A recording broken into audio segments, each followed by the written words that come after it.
Was Jesus really born in year zero? We celebrate Christmas on December 25th, and our calendar counts years from the year zero of Christ's birth. But was Jesus truly born in year zero? This is an intriguing question that invites us to explore the history and calculations behind these conventions. First, we need to understand that there is no birth certificate for Jesus. In those times, recording births was uncommon, and among the Jews and early Christians, personal birthdays were not celebrated. The focus was on more spiritually significant dates. The origin of the year, zero calculation. The concept of year zero was established centuries after Christ's birth. Around the year 527, a monk named Dionysius Exiguus calculated the timeline based on available information.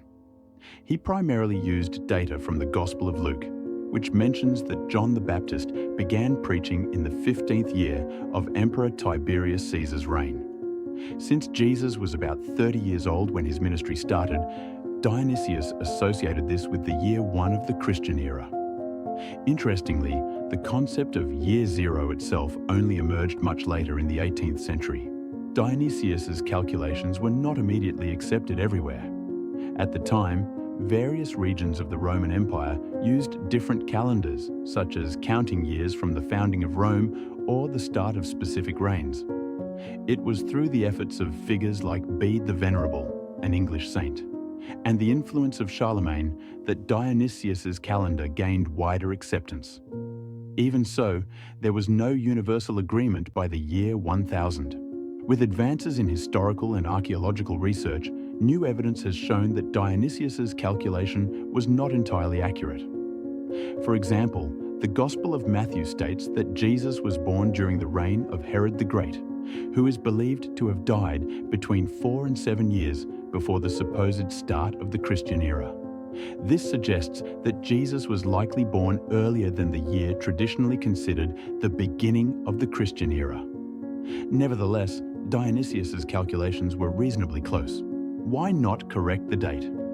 Given the historical uncertainty about Jesus' exact birth year, altering the calendar would only replace one imprecise calculation with another.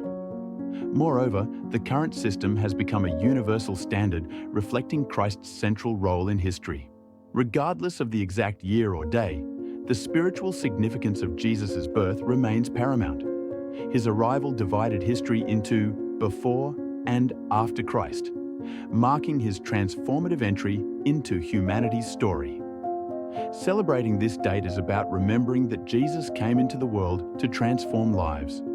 More important than the chronological details is living under the reign of Christ.